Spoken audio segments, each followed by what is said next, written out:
விசுவாசித்து விசுவாசித்து ஜெயம் எடுக்கிறோம் ஆண்டவரே. விசுவாசத்தினால என்ன கண்டுகள் நம்முடைய சூழ்நிலைகள் எதிர்மாறான சூழ்நிலைகள் இருந்தாலும் கர்த்தருக்குள் மகிழ்ச்சியாயிருப்பேன், என் தேவனுக்குள் களி கூறுவேன். எல்லாமே எதிராக இருந்தாலும், சூழ்நிலைகள் தோல்வி போல தெரிந்தாலும், நான் கர்த்தருக்குள் மகிழ்ச்சியாயிருப்பேன், தேவனுக்குள் களி கூறுவேன் என்று சொன்னால் நிச்சயமாய் அவர் தோல்வியை வெற்றியாக மாற்றுகிறவர்.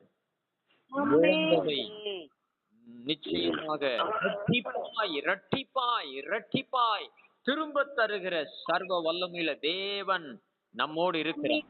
உலகத்தில் உள்ளதை பார்த்து நமக்குள்ள இருக்கிற ஒரு பெரியவராய் இருக்கிறார். அவர் நிச்சயமாய் தருவார். விசுவாசத்தை இழந்து விடுவோம், விசுவாசிப்போம், தொடர்ந்து விசுவாசிப்போம், ஜெயம் எடுப்போம்.